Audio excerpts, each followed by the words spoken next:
Una nación que, por mucho tiempo, pareció atrapada en el laberinto de la pobreza. Un país que, a pesar de recibir incontables ayudas, no lograba sacudirse las cadenas de la miseria. Muchos lo veían como un pozo sin fondo, una causa perdida. Pero el tiempo, ese juez implacable, demostraría lo contrario. 50 años después, las Naciones Unidas anunciarían oficialmente que aquel país sería retirado de la lista de las naciones menos desarrolladas. La tierra que alguna vez fue sinónimo de carencia, hoy se erige como una de las potencias exportadoras más grandes del mundo. Y detrás de esta transformación asombrosa, de este milagro económico, se encuentra el nombre de un país que nadie esperaba. No llegaron con donaciones ni con caridad. Llegaron para sembrar industrias y nos dejaron un futuro. Ese país fue Japón. Y esta es la crónica de cómo se forjó un capítulo que cambiaría el destino de Argentina para siempre. Mi nombre es Ricardo. Serví como funcionario en el Ministerio de Industria por más de 30 años. Y un día cualquiera, allá por el 80, un expediente singular llegó a mi escritorio. Era una solicitud de inversión de una empresa japonesa. En ese momento, yo no tenía ni la más remota idea de que ese simple fajo de papeles estaba a punto de reescribir la historia de nuestra patria. En aquella época, la Argentina vivía una atmósfera de desesperanza. Éramos un país eminentemente agropecuario, nuestra economía pendía de un hilo sostenido por la soja, la carne y el trigo. El PBI per cápita era dolorosamente bajo. Al caminar por las calles de Buenos Aires, la realidad te golpeaba en la cara. Los pibes descalzos en las villas que rodeaban la capital eran una postal cotidiana. Muchos laburaban más de 15 horas al día por un plato de comida. La esperanza de vida apenas superaba los 60 y pico de años, y el analfabetismo todavía era una herida abierta. El mundo nos veía como una nación en vías de desarrollo, necesitada de ayuda. Y la ayuda llegaba. Decenas de países nos tendían una mano: Estados Unidos, Japón, las naciones europeas. Millones de dólares en asistencia fluían cada año. Como funcionario del ministerio, veía pasar esos documentos a diario. 100.000 toneladas de trigo de Estados Unidos, maquinaria agrícola de Alemania. No había día en que no tuviera que gestionar papeles relacionados con alguna donación. El puerto de Buenos Aires estaba repleto de contenedores y bolsas con sellos de ayuda internacional. Pero lo extraño, lo que nos carcomía por dentro, era que los pibes en la calle seguían con hambre. Nuestra calidad de vida no mejoraba sustancialmente. Un sistema de distribución ineficiente y una corrupción endémica se aseguraban de que la ayuda nunca llegara completa a quienes de verdad la necesitaban. Nos habíamos convertido en una nación adicta a la asistencia, acostumbrada a esperar con la mano extendida. Funcionarios como yo nos limitábamos a mover papeles de donaciones de un escritorio a otro, mientras la gente esperaba una ayuda que siempre llegaba tarde y a medias. En medio de esa resignación, miles de jóvenes, los más valientes, hacían las valijas. Algunos se iban a España, a Italia, otros probaban suerte en Estados Unidos. La imagen de las familias despidiendo a sus hijos en el aeropuerto de Ezeiza todavía la tengo grabada a fuego en la retina. El llanto de una madre, la mirada de un hermano tratando de hacerse el fuerte la guita que mandaban de vuelta, ganada con sudor y nostalgia, era el único sustento para miles de hogares. Unos pocos cientos de dólares al mes que eran la única arteria que mantenía viva a la familia. Pero eso era sobrevivir, no construir un futuro. Incluso en las reuniones de gabinete se escuchaban voces derrotadas. Así no vamos a alcanzar a nadie, decían. Yo mismo llegué a pensarlo. Mi escritorio era un altar a la caridad internacional. Pero entonces, en la primavera de 1980, apareció ese expediente. Distinto a todos los demás. Proyecto de inversión del grupo Asaitex. Al principio, creí que era otro pedido de exención de impuestos para una donación. Pero al leerlo con detenimiento, me di cuenta de mi error. No querían darnos dinero. Querían construir una fábrica. Acá. Y querían hacerlo con nosotros. Si te soy sincero, en ese momento no teníamos muchas opciones. Daba igual de qué país vinieran o qué empresa fuera. Si alguien quería crear laburo para los argentinos, nosotros estábamos dispuestos a abrirles la puerta. Japón era un país que conocíamos, pero a la distancia. Sus autos, sus electrodomésticos. Verlos interesados en nuestra industria textil era una oportunidad que no podíamos dejar pasar. Lo discutí con mis colegas en una sala de reuniones impregnada del olor a café rancio y resignación. Che, los japoneses quieren poner una fábrica acá. Eso es laburo para nuestra gente, les dije. Tenemos que intentarlo, ¿qué puede ser peor que esto? Y esa era la pura verdad. Habíamos tocado fondo. Ya no teníamos nada que perder. Así que debíamos aferrarnos a cualquier clavo ardiendo que apareciera. Pocos días después, me reuní con los ejecutivos que viajaron desde Tokio. Eran más serios y metódicos de lo que jamás había imaginado. No buscaban simplemente mano de obra barata, en sus ojos, en su manera de hablar, percibí una intención genuina de crecer con nosotros a largo plazo. Lo que más me impresionó fue el nivel de detalle de su análisis sobre Argentina. Su país tiene una población numerosa y joven, dijo el líder de la delegación. Es la condición ideal para la industria textil. Hasta ese momento, todos los que venían a vernos se posicionaban como dadores y nosotros como receptores. Pero esta vez era diferente. Era una propuesta de trabajo conjunto. Pocos meses después, se firmó el primer contrato con el grupo Asaitex. Y las condiciones que ofrecieron nos dejaron a todos boquiabiertos. Se llevarían a 130 jóvenes argentinos a la ciudad de Yokohama, en Japón, para capacitarlos en su tecnología durante 6 meses. 6 meses con todo pago. Claro que al principio desconfiamos. ¿De verdad nos van a enseñar su tecnología?, nos preguntábamos. ¿O hay algo oculto? Pero no teníamos otra alternativa. El gobierno apoyó la iniciativa con un entusiasmo que no se veía hacía años. No había más tiempo que perder. Si no hacíamos algo, nos quedaríamos estancados en el subdesarrollo para siempre. En diciembre de 1980, el primer grupo de pibes y pibas argentinos se subió a un avión con destino a Japón. El momento en que fui a despedirlos a Ezeiza, lo recuerdo como si fuera ayer. Era una sensación agridulce, una mezcla de esperanza y una ansiedad terrible. Y a partir de ese día, sin que nos diéramos cuenta, la historia de la industria argentina comenzó a cambiar de rumbo. 6 meses más tarde, me reencontré con ese mismo grupo de jóvenes a su regreso. Sus miradas eran otras. Volvieron transformados, eran personas completamente distintas a las que se habían ido. En realidad, la llegada de los japoneses a la Argentina no fue una casualidad. A fines de los 70, Estados Unidos y Europa habían levantado barreras arancelarias y un sistema de cuotas para los productos textiles de los países en desarrollo. Japón, que era una potencia textil, se veía cada vez más acorralado comercialmente. Para Argentina, sin embargo, nuestras cuotas de exportación estaban prácticamente intactas. ¿Por qué? Porque no éramos capaces de producir nada con la calidad suficiente para venderlo afuera. Para los japoneses, nuestra mano de obra barata y nuestras cuotas de exportación vírgenes eran la combinación perfecta.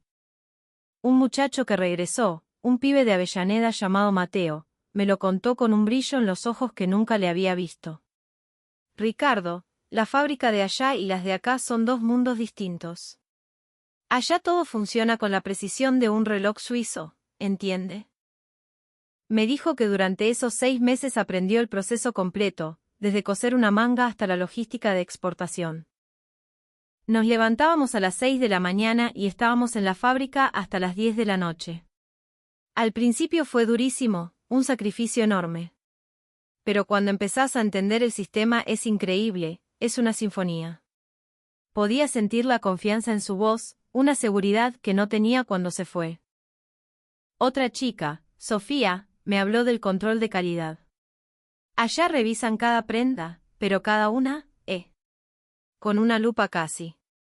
Un hilo suelto, una costura 1 milímetro torcida, y no pasa. Así, me dijo mi supervisor, es como te ganás el respeto del mercado mundial. Lo que trajeron de vuelta no era solo tecnología. Era una filosofía de trabajo, el método japonés. La gestión del tiempo, el concepto de calidad total, el Kaizen. No aprendieron a coser. Aprendieron a construir una industria. A principios de 1982, la primera fábrica de capital mixto en la historia de la industria argentina abrió sus puertas en un parque industrial en las afueras de Buenos Aires. Se llamaba Asai Argentina Textil. La primera vez que la vi, quedé maravillado. Era totalmente diferente a los talleres textiles argentinos que conocía. La línea de producción estaba organizada de una manera lógica, con puntos de control de calidad en cada etapa. Los 130 jóvenes que volvieron de Yokohama se convirtieron automáticamente en jefes de sección. Aplicaron todo lo que habían aprendido, desde la formación en fila a la mañana para recibir las órdenes del día, hasta la gestión de la producción y la calidad. Todo al estilo japonés. Al principio, a los operarios argentinos les costó adaptarse. ¿Por qué tanta rigidez con los horarios? ¿Qué exagerados con el tiempo?, se quejaban. Pero los resultados fueron contundentes. En solo 3 meses, la fábrica consiguió su primer contrato de exportación.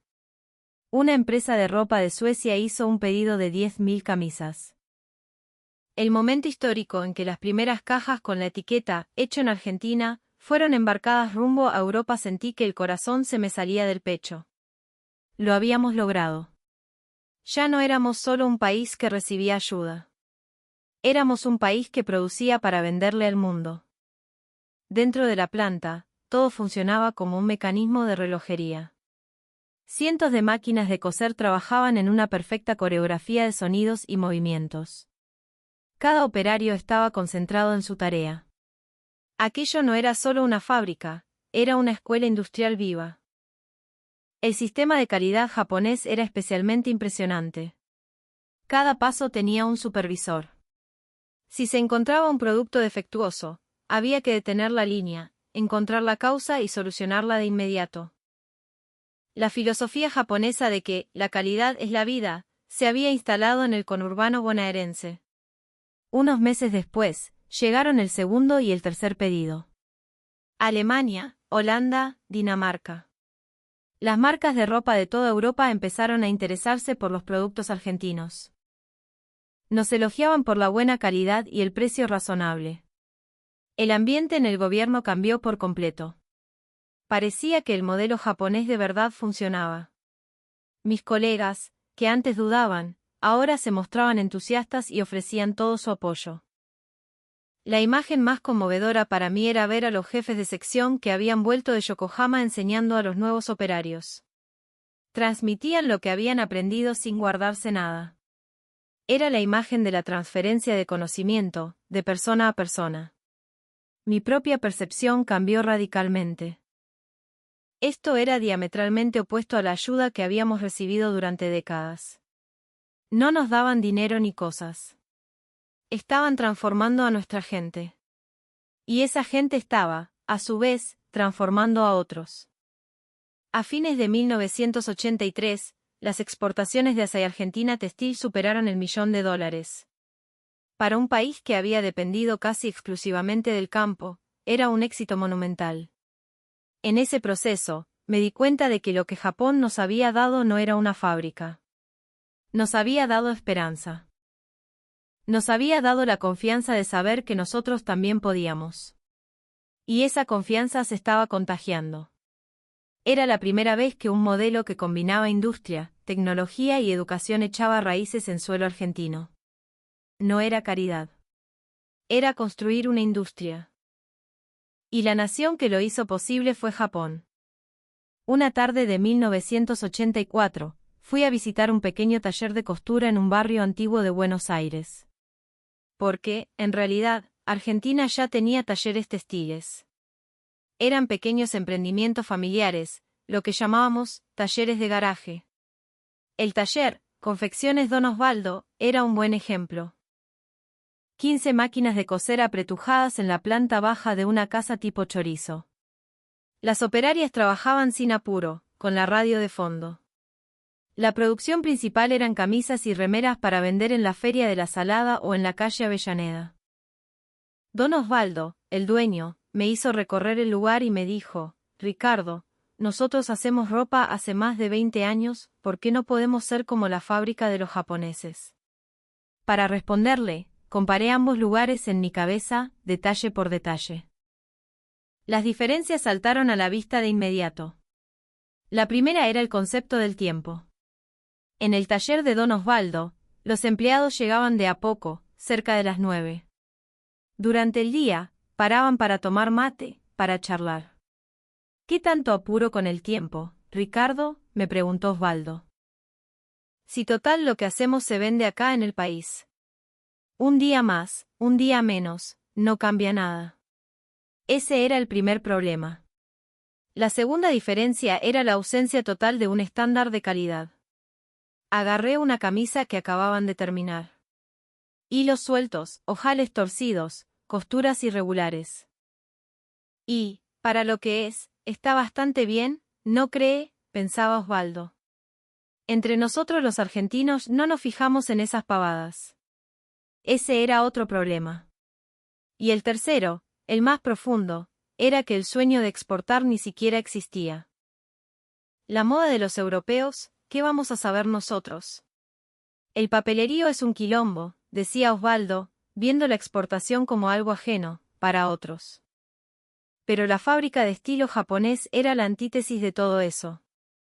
La mayor diferencia que vi fue el objetivo claro. El gerente japonés, el señor Yamada, me lo dijo una vez: Ricardo, nosotros apuntamos al mercado europeo desde el primer día.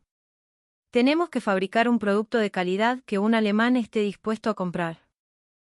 Ese objetivo lo cambiaba todo: la gestión del tiempo, el control de calidad, la mentalidad de los trabajadores. Empecé a preguntarme cómo Japón había logrado construir un sistema así. Investigando un poco, descubrí una verdad asombrosa. En la década de 1960, Japón había estado en una situación similar a la nuestra. Pero lo que hicieron fue diferente, nunca se quedaron quietos. Desarrollaron tecnología y mejoraron la calidad sin descanso. De productos simples, pasaron gradualmente a fabricar bienes más complejos, como electrodomésticos y automóviles. Mientras Japón se lanzaba hacia el futuro, nosotros seguíamos estancados en el mismo lugar, dependiendo del campo y de la ayuda externa. El gerente japonés tenía una visión: en 10 años, fabricaremos productos de mayor valor. Y en 20, crearemos nuestras propias marcas. En cambio, nuestros empresarios solo pensaban en que iban a vender mañana. Esa diferencia de perspectiva lo decidía todo. A mediados de 1984, organicé una visita para que los trabajadores de los talleres locales conocieran la fábrica de estilo japonés. Sus reacciones fueron muy interesantes. Primero, asombro. Mirá vos, ¿cómo hacen para que todo sea tan rápido y perfecto? Después, envidia. Acá seguro que pagan mejores sueldos. Y finalmente, autocrítica. Nosotros también tenemos manos para esto, porque nunca se nos ocurrió hacerlo así. Un operario se me acercó y me dijo: dígame, Ricardo, nosotros somos tontos, como no sabíamos que había que trabajar de esta manera. Le respondí: no somos tontos. Simplemente no sabíamos cómo. Ahora que lo sabemos, solo tenemos que aprenderlo. Y ese fue el verdadero comienzo del cambio. Los pequeños empresarios empezaron a intentar aprender de la fábrica japonesa. Implementaron sistemas de control de tiempo, empezaron a revisar la calidad. Don Osvaldo, el de Confecciones Don Osvaldo, también cambió. Después de visitar la fábrica japonesa varias veces, comenzó a modernizar su taller.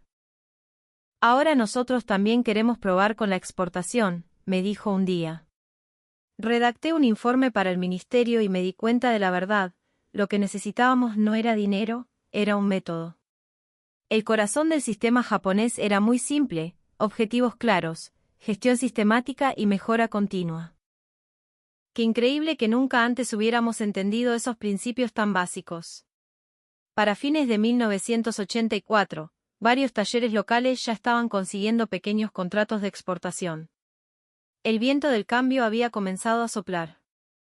A principios de 1985, sobre mi escritorio encontré un artículo traducido de un medio extranjero. Era del periódico británico The Guardian. El titular me heló la sangre: los nuevos explotadores en Argentina. El contenido del artículo era aún más duro.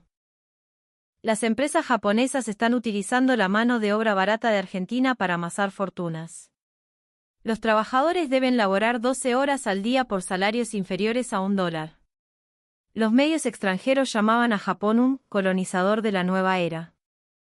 Pocos días después, llegó un informe de una ONG internacional. El título era: el capitalismo asiático explota a los trabajadores argentinos. Venía acompañado de fotos de operarias trabajando en talleres atestados. Siendo honesto, esos informes tenían una parte de verdad. El salario en las fábricas japonesas era muy bajo en comparación con los estándares occidentales. Un día entero de trabajo se pagaba alrededor de 25 o 30 pesos argentinos de la época. Las condiciones de trabajo tampoco eran las mejores. Las fábricas no tenían aire acondicionado, y cientos de operarios trabajaban en espacios reducidos. Cuando estas críticas se hicieron públicas, el Ministerio de Industria se tambaleó. En una reunión, un colega me dijo: Ricardo, no nos estarán engañando de nuevo. Al final, los japoneses solo vienen por su propio beneficio. Otras voces se sumaron. ¿Cómo se puede llamar a esto una sociedad si pagan sueldos de miseria? Esto es explotación laboral, todas las letras. Yo mismo empecé a dudar. Quizás estaba siendo demasiado optimista. Así que decidí ir a comprobar la verdad con mis propios ojos. Pasé varios días en las fábricas japonesas, observando todo de cerca.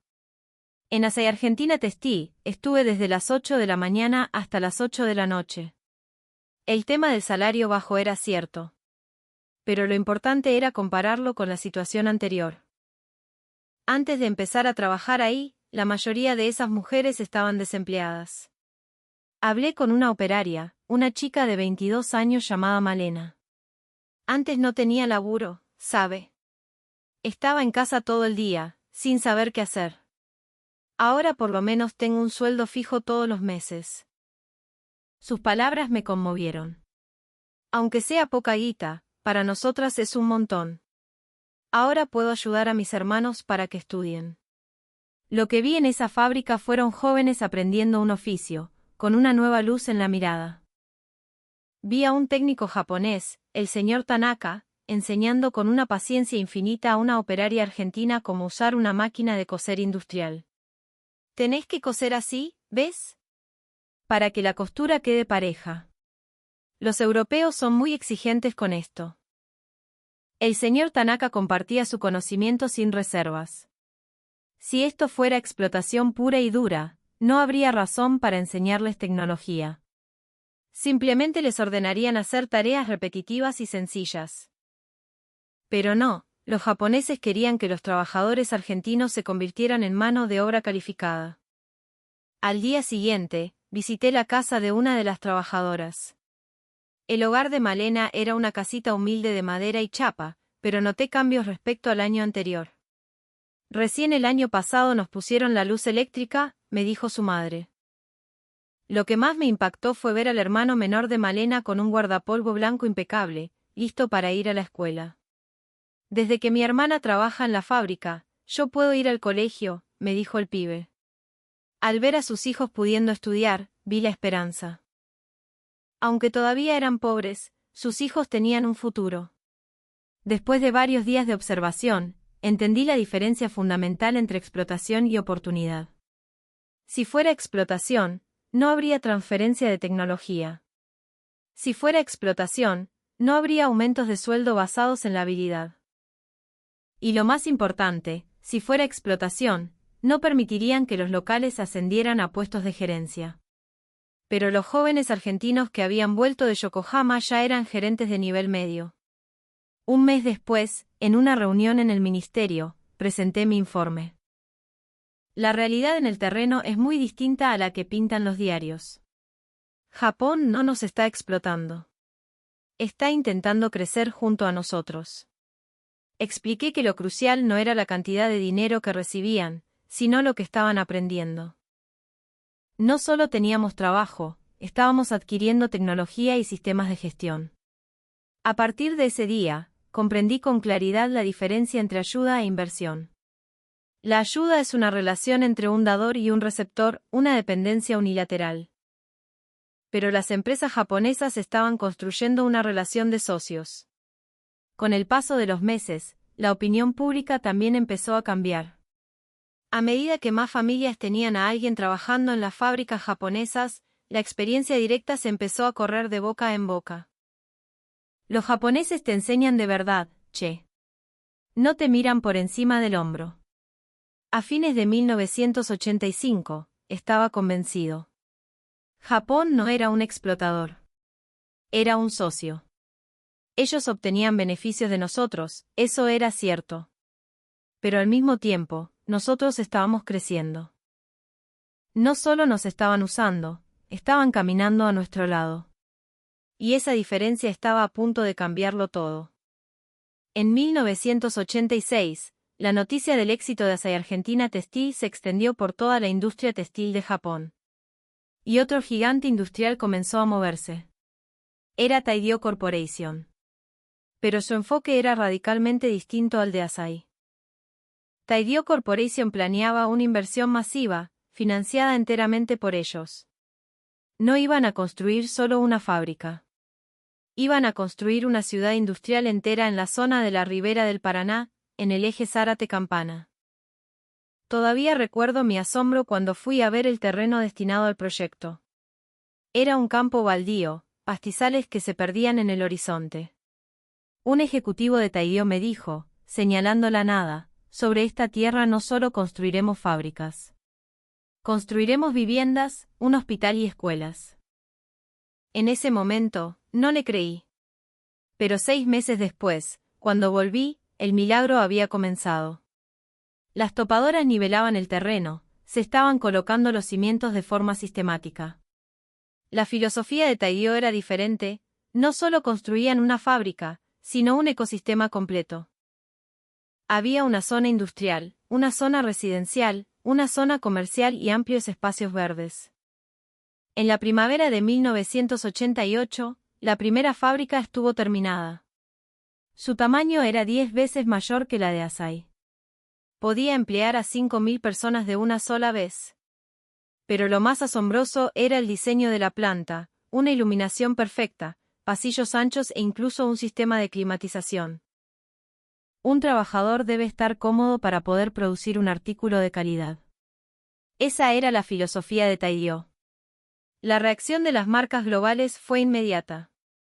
Nike fue la primera en contactarlos. Necesitamos producir una línea de indumentaria deportiva a gran escala. La calidad es clave, pero la entrega a tiempo es aún más importante.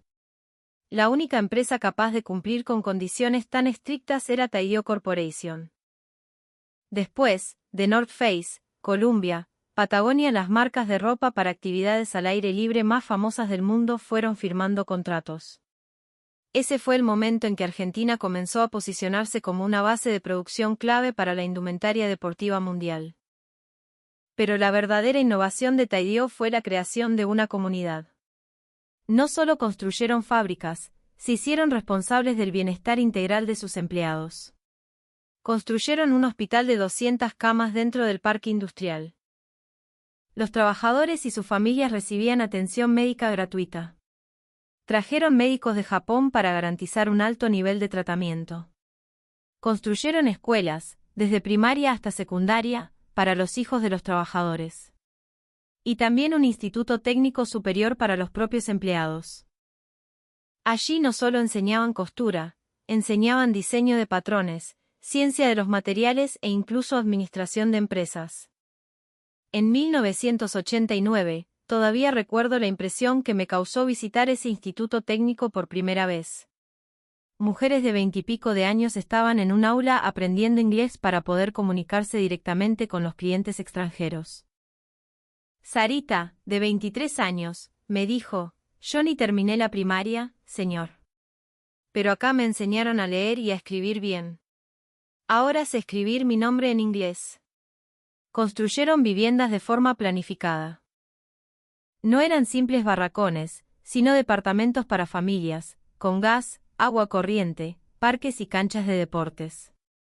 Crearon un lago artificial que no solo servía como adorno, sino para prevenir inundaciones en la temporada de lluvias y para almacenar agua para la época de sequía. Para 1990, el Parque Industrial de Taidió en Zárate se había convertido en una ciudad modelo, un lugar donde 20.000 personas vivían y trabajaban. Era un prototipo de desarrollo que nunca antes se había visto en Argentina. El propio gobierno se interesó. La Secretaría de Planificación Económica comenzó a estudiar si el modelo de Taidió podría aplicarse en otras regiones del país. El presidente de Taidió lo dijo una vez en una entrevista de una forma que me marcó: nosotros pensamos en la Argentina de dentro de 50 o 100 años.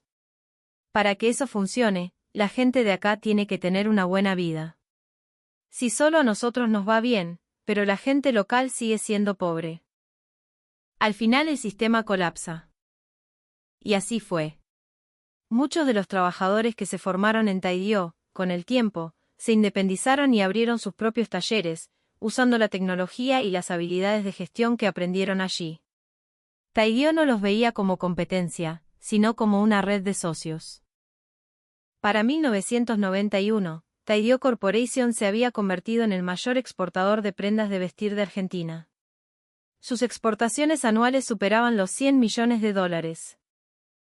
Taidió no era solo una empresa, fue un pionero que transformó una región entera, cambió la vida de decenas de miles de personas y presentó un nuevo modelo de desarrollo industrial para la Argentina. El 26 de julio de 1990. Es una fecha que jamás olvidaré. Esa mañana, la BBC informó una noticia de último momento: una grave crisis política y una serie de huelgas generales habían paralizado a Brasil. En esa época, Brasil era uno de los mayores exportadores de prendas de vestir de América Latina. Tenían más experiencia que nosotros, una industria más grande y una infraestructura más desarrollada. Pero de la noche a la mañana, todo cambió. Los principales puertos y aeropuertos de Brasil estaban cerrados. Las empresas compradoras de Europa y Estados Unidos declararon que la situación era demasiado riesgosa y comenzaron a retirar sus operaciones de allí. Cerca de las 2 de la tarde, sonó el teléfono en mi oficina. Era una llamada desde Londres. Ricardo, tenemos una urgencia. Un pedido de 200.000 prendas que estaba en Brasil se cayó, cree que Argentina podría hacerse cargo. En ese instante, sentí un escalofrío. 200.000 prendas. Era 10 veces más grande que el pedido más grande que habíamos recibido jamás. Al día siguiente, el teléfono no paró de sonar.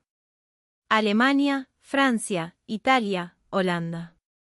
Clientes de toda Europa, desesperados, recurrían a la Argentina. ¿500.000 prendas en 3 meses llegan para Navidad? 800.000 pueden hacerlo. Hice un cálculo rápido. La suma de todos los pedidos superaba los 2 millones de prendas. Era el equivalente a 3 veces la capacidad de producción anual de toda la Argentina. Era la oportunidad de nuestras vidas. Pero también era un desafío monumental. Se convocó a una reunión de emergencia en el Ministerio de Industria. El propio ministro estaba presente. Ricardo, ¿vamos a poder con esto? Siendo sincero, yo tampoco estaba seguro. Con los métodos actuales, es imposible, señor ministro. Si fallamos, nuestra reputación en el mercado mundial quedará destrozada para siempre, dijo el subsecretario con voz grave. Pero si lo logramos, intervine, podremos reemplazar a Brasil por completo. En ese instante, tomé una decisión. Tenemos que intentarlo. Pero todas las fábricas del país deben colaborar. Se creó una red de emergencia nacional de la industria textil. Asai, Taidió, y todos los empresarios, grandes y pequeños, fueron convocados. Era una emergencia nacional. El 1 de agosto se celebró una cumbre de dueños de fábricas en Buenos Aires. Gerentes japoneses y empresarios argentinos se sentaron en la misma mesa para trazar un plan de batalla. Todas las fábricas trabajarían 24 horas al día, 7 días a la semana, durante 90 días. Sin descanso. La tasa de productos defectuosos debía controlarse estrictamente, no podía superar el 1%. Empresas que hasta ayer eran competidoras, ahora se unían como un solo equipo. Lo que Brasil no puede hacer, lo haremos nosotros, se convirtió en el lema de todos. El mayor problema era el abastecimiento de materia prima. Necesitábamos triplicar la cantidad de tela y otros materiales de inmediato. Se organizaron importaciones de emergencia desde India, Pakistán e incluso desde Japón. Encontrar mano de obra también era urgente. Se reclutó a gente de las provincias del interior. Los operarios más experimentados trabajaban día y noche para capacitar a los nuevos. El 15 de agosto, la producción comenzó oficialmente. Las máquinas de todo el país se pusieron en marcha al unísono. Fue como una guerra. Cada hora, se informaba el estado de la producción a nivel nacional. Ayer produjimos 50.000 prendas. Hoy el objetivo es 60.000. Los técnicos japoneses jugaron un papel crucial. Eran los maestros del control de calidad. Los clientes europeos revisan hasta la última costura, les decía el señor Yamada a los trabajadores. Si cometemos un solo error, nos devolverán todo el lote. Nuestros trabajadores estuvieron a la altura. Todos trabajaban con la idea de que si esta vez fallábamos, el país entero perdería su oportunidad. A mediados de septiembre, llegó la fecha de entrega del primer lote. Era un pedido de 50.000 prendas para un cliente alemán. Todo el país contuvo la respiración. El momento en que vi cómo subían el primer contenedor al barco en el puerto de Zárate todavía recuerdo esa emoción. 2 semanas después, llegó una llamada desde Alemania. La calidad es perfecta. La entrega, puntual, ¿podríamos encargar 1.000.000 de prendas más? Cuando la noticia se difundió, hubo un estallido de alegría en todo el país. Lo habíamos logrado. En solo 3 meses, habíamos construido la confianza que a Brasil le había llevado 10 años crear. La guerra de los 90 días terminó en noviembre. El resultado fue asombroso. Producimos y exportamos 2.3 millones de prendas, superando el objetivo. Y lo más importante, durante ese proceso, la industria textil argentina dio un salto cuántico. La capacidad de producción, el control de calidad, el cumplimiento de los plazos, todo alcanzó un estándar internacional. La leyenda de Argentina comenzó a circular entre las empresas compradoras de Europa. Nos ganamos la reputación de ser el país que hacía posible lo imposible. En 1991, aunque la situación en Brasil volvió a la normalidad, ya era demasiado tarde. Los clientes de todo el mundo habían descubierto el potencial de Argentina y no volvieron atrás. Esos 90 días fueron el periodo que cambió para siempre la historia de nuestra industria textil. Y los verdaderos héroes de esa guerra fueron los japoneses, que habían sentado las bases para que pudiéramos lograrlo. Entrada la década de 1990, la industria textil argentina creció a un ritmo exponencial. Para 1998, el valor de las exportaciones de prendas de vestir superó los $10.000 millones. Si lo comparamos con 1983, cuando no llegábamos a los 10 millones, significaba que habíamos crecido 1000 veces en solo 15 años. Argentina se convirtió en uno de los principales exportadores de ropa del mundo. Y a mediados de la década de 2010, nos consolidamos como una potencia mundial en el sector. La pequeña fábrica construida en un campo baldío se había convertido en una corporación gigantesca. Taiyo Corporation en Argentina se transformó en un símbolo de éxito, con plantas en todo el país y más de 150.000 empleados. En poco más de 30 años, un país que había dependido del campo se había convertido en una potencia industrial. En todo el territorio nacional había más de 4.000 fábricas textiles, que daban empleo directo a casi 500.000 de personas. Si contamos a sus familias, significaba que casi 2 millones de argentinos vivían gracias a esta industria. Buenos Aires y la ribera del Paraná se transformaron por completo. La imagen de decenas de miles de trabajadores yendo a las fábricas por la mañana se convirtió en una postal de progreso. La vida de la gente cambió. Los chicos que pasaban hambre en los 80, ahora iban a la escuela con guardapolvos limpios.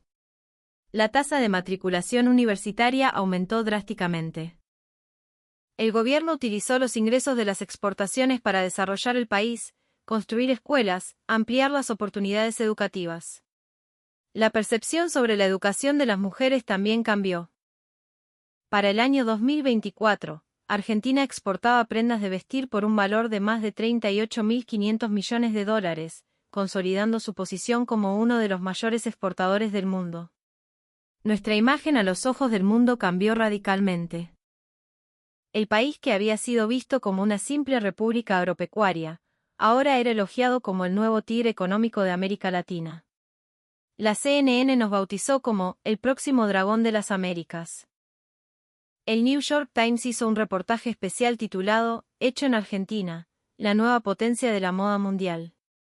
El Banco Mundial nos calificó como la nueva estrella emergente de la región. Y lo más importante, las Naciones Unidas retiraron oficialmente a la Argentina de la lista de países menos desarrollados. El viaje de una nación que comenzó como un país agrícola empobrecido y se convirtió en una nueva potencia industrial en solo medio siglo. Y la base de todo este éxito provino de esa pequeña semilla que Japón sembró en 1980. El milagro que comenzó con una primera fábrica mixta y la capacitación de 130 jóvenes, había crecido hasta convertirse en un árbol fuerte y frondoso. Y el origen de todo fue Japón. Ahora tengo 75 años. Aunque me jubilé hace más de una década, la gente todavía me pregunta cuál fue la diferencia entre Japón y las otras naciones. Cada vez, respondo con la misma claridad, fue la diferencia entre la ayuda y la inversión. Las naciones occidentales nos daban trigo y dinero para ayudarnos a sobrevivir el día a día. Pero cuando la ayuda se acababa, volvíamos al punto de partida. La ayuda nos mantenía con vida, pero no nos daba un futuro. Pero Japón fue completamente diferente. No nos dieron dinero. Vinieron a construir fábricas. Y el fruto de eso perdura hasta hoy. No solo construyeron fábricas, construyeron ciudades, universidades. En el Parque Industrial de Taiyo en Zárate está la primera universidad de diseño de moda del país. Hay un hospital de nivel mundial. Hay un sistema de tratamiento de aguas residuales que cumple con los estándares internacionales. Si no hubiera sido por Japón en aquel entonces, habríamos perdido la oportunidad de oro durante la crisis de Brasil. Nunca podríamos haber manejado un pedido masivo de 2 millones de prendas. Pero como Japón había construido la infraestructura y nos había enseñado su tecnología de manera sólida, pudimos aprovechar esa oportunidad. ¿Cómo era la ayuda de otras naciones? La harina de Estados Unidos se acababa en unos meses. Los medicamentos de Europa se usaban y desaparecían. Pero la tecnología y el sistema que Japón nos enseñó siguen funcionando y generando riqueza para el país hasta el día de hoy. El país que una vez fue llamado un pozo sin fondo, ahora se ha convertido en el corazón de la industria de la moda global. La ropa que la gente viste en Nueva York, Londres y París, una parte no menor está hecha por manos argentinas. El modelo argentino-japonés se ha convertido en un caso de estudio en los manuales de desarrollo internacional. Se enseña en la Universidad de Harvard, y el Banco Mundial lo ha presentado como ejemplo. Países de África y vecinos nuestros como Bolivia o Paraguay envían delegaciones para estudiar nuestro modelo. Yo siempre digo que Japón no nos dio dinero, vino a sembrar un futuro. Y así fue. La semilla que Japón plantó creció hasta convertirse en un árbol gigante. Bajo la sombra de ese árbol, 500.000 de personas tienen trabajo, y casi 2 millones tienen una vida mejor. Hoy, las nuevas generaciones de argentinos ven a Japón de otra manera. No lo ven solo como un inversor, sino como un hermano mayor. Mi propio nieto está estudiando japonés. De grande quiero ir a estudiar a Japón, abuelo, me dice. Al escucharlo, me emociono. La pequeña semilla que Japón plantó en Argentina hace más de 40 años, ahora es un árbol inmenso que el mundo entero admira. Y bajo su sombra, millones de personas están construyendo una nueva esperanza. La tierra que alguna vez fue ignorada, hoy se yergue con orgullo como una de las principales potencias exportadoras del mundo. Y lo que hizo posible este camino no fue el dinero de la ayuda, sino la decisión de Japón de cultivar una industria y un futuro.